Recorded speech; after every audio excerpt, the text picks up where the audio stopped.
I'm doing part two here of my video little series on why the Roman Catholics didn't give us the Bible, they gave us a Bible. And I did a lot of history in part one. You'll have to go back and watch that. I won't go into all of that again. The short version is that Christ came, death, burial, resurrection, the birth of the church. The church was persecuted, but also was commanded to go out into Jerusalem and Caesarea into the whole world and preach the gospel. And they did that. They used the trade language of Greeks, which was Greek, and that became the dominant language of the Bible for a couple of hundred years. Everything was in Greek. Greek ran around through the whole empire. Now, that we did have Latin. Latin was in existence. Like I said earlier, Latin was the governmental language, but the trade language was Greece, and this was amongst the trade language, and people could read it. Somewhere in between 100 AD and maybe 350 AD, we had the Bible was translated into Latin. It just happened. I maintain that it was this change of language from cultural language to this more ecclesiastical language to this more governmental language. It's that problem. I maintain that people don't hold on to a big language change like that because it's not a language you use every day. My counter is that in the Grecian world, we would have one another to keep each other accountable. If your religion is in another language that you don't speak every day, someone could just lead you around, but also maybe you think that, that's them, I'm me. They can just tell me whatever they want. I don't really care about their language. Just tell me what I need to do to be saved or whatever I need to do if there's a lack of personal ownership. I think that's why we see also when Jerome came along under Damascus to see that these corrupted Bibles were so bad and just written so poorly, and he was really pulling out his hair, that people didn't have an ownership of it, whereas in the Greeks they did. But moving on with historical, we have documents into history that we will go back. You're just like, how do you know any of this is true? Because we'll look back at the documentary trail. We go back in history and document, and we can look at Roman Catholic history and yes, document the existence of Damascus I, the existence of Jerome, and the things and how they came about, and how he did translate the Old Testament, and he got 7 books of what was known as the Apocrypha, translated them into Latin. He also put together what he could in the New Testament, put it all together. That became the Latin Vulgate. The word Vulgate actually means vulgar, but that's not like profanity.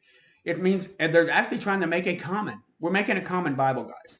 That's what they call it. This is a common Bible. Now all of us can follow.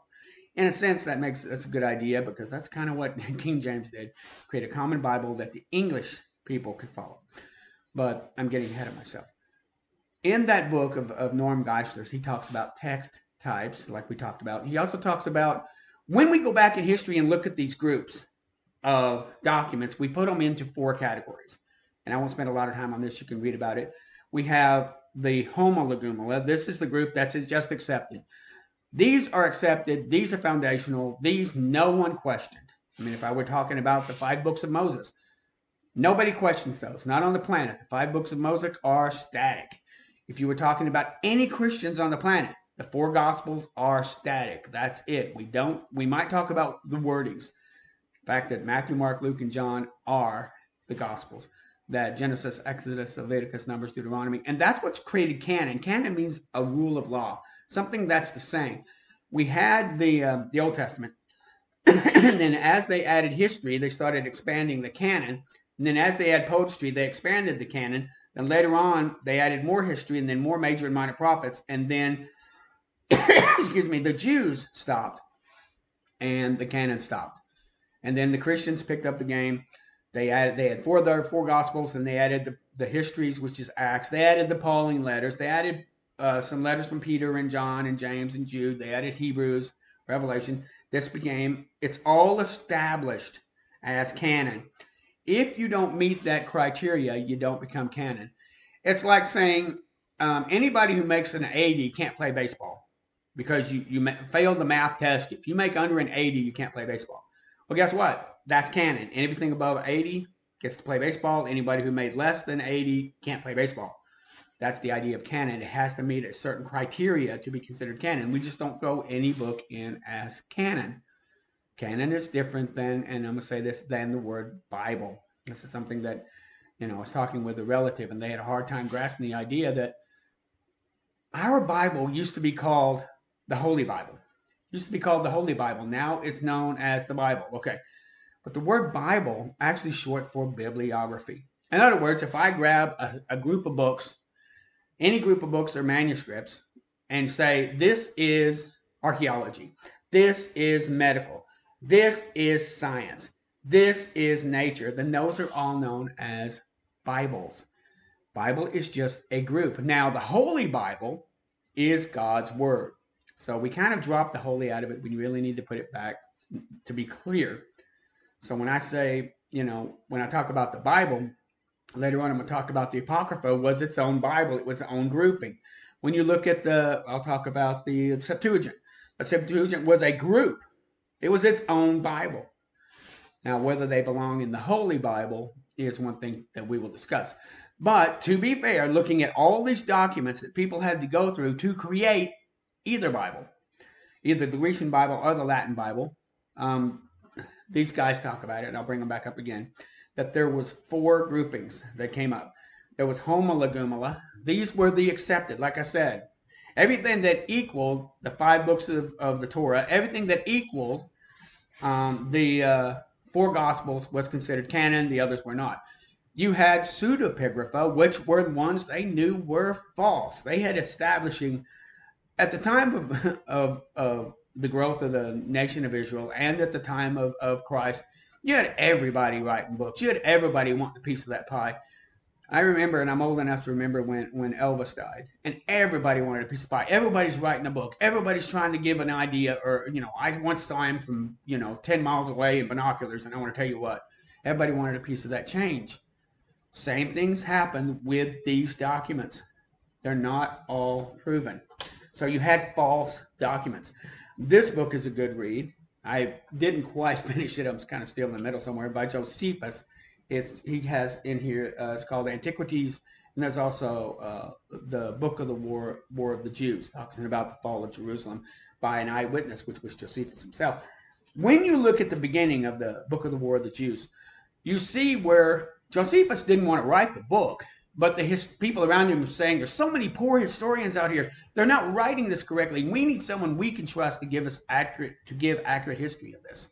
So Josephus wrote the Book of the War of the Jews. It's an example of, we tend to think that secular historians are like the cream of the crop. They will never lie. They're never going to bend. They're never going to follow, give a certain perspective. They're always so honest.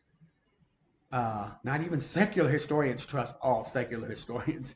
That's my point. So you have this pseudepigraphic. These are false books. These books we kicked to the curb a long time ago. Now you can read them. You can find them listed in here. Get this book and read it, and then go find them and read them. They're still around someplace. They're not hiding. There are no banned books. There are books that didn't make the cut. So you have Antilegumena. You had Homologumena. These were the ones that are 100% were on them. Without them, you have no Bible. No Holy Bible, I should say. We have pseudepigraphic. Forget them. They're a bunch of junk. You can read them if you want to. There's a big long list. I'm sure you can find them. They had Antilegumena. Now, these are the ones that, to be fair, the believers in the Old Testament did have a little bit of problem. They had a problem with Ecclesiastes. They thought it was too negative. They had a problem with Song of Solomon. They thought it was too sensual. They weren't sure about Ezekiel. It was a little scary, with all the wiggles on the wheel stuff. So they kind of debated on whether those belonged. Now, later on, they were accepted, but there was some debate. That's fine. We should debate. We should debate the Bible. We are called to study to show ourselves approved, a workman that need not be ashamed. If I'm working in a job site and we're building something and I measure it, 10 inches, then I go back and measure it 9, well, I better double check again. It's okay to double check things. It's okay to look at the blueprint and say, hey, why are you digging that 6 feet when it needs to only be 4 feet? The idea of following the blueprint. Oh, sorry, kind of thing. We're afraid to debate in the church. Maybe because we're afraid we'll be wrong. And that's scary. It's scary when you get a group of people that are afraid to be wrong. So you have this, where I'm leaning in, is Homologumena. You had pseudepigraphic, you have Antilegumena, and you have another group called Apocrypha. These are ones that were in the background that are hidden. unknown, and they were well known to the Jews. The Jews didn't just say, I've never read 1st and 2nd Maccabees, oh, I've never read Judith, I've never read Tobit. What are these strange books? They read them. They didn't accept them. And this is history. When you look at the Tanakh, I was watching some YouTubes on the Tanakh. The Jews are very clear. 39, thank you for playing. They do not accept what's known as the apocryphal books. Now, they're good for history. They're good for if you want to understand Jewish thought at a certain time in history. Yeah, if you want to glean in to see how certain people thought at certain times about certain Jewish traditions or Jewish understandings, they have their power there. But they're not God's word. The Jews did not say they were trash. They didn't throw them in the pseudepigraphic. They didn't throw them in the Antilegumena, where they accepted them later. They just left them in. Now, I will say that the Apocrypha is very much like going into a Christian bookstore. You've got a lot of stuff in there. You got to read through it. Some of it's good. Some of it is garbage. None of it, except for the Bible itself, none of it is canon. So if you want to know, well, and hidden means not known by everybody. That's what hidden means. This is not known by everybody. Not everybody knows Tobit. Not everybody knows 1st and 2nd Maccabees. They might know the story. Not everybody has read these books. But as a Jewish believer, as a believing Jew, even before or at the time of Christ, they read the 39 books. Even Jesus went into a synagogue and was reading one of the 39 books. So we have this Homologumena, Pseudepigrapha, Antilegumena, and Apocrypha, hidden, not known to everybody because it wasn't a part of the canon. So we have that going on. I'm going to stop here. I'm going to go to a part 3 in a minute because now I want to lay out where do we go from here? How do we decide with all of these documents floating around?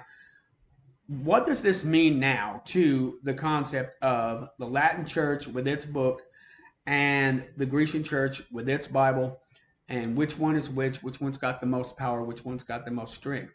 So there were 2 Bibles. The Latin Bible was just not the only Bible on the planet. Part 3 is going to happen in a minute.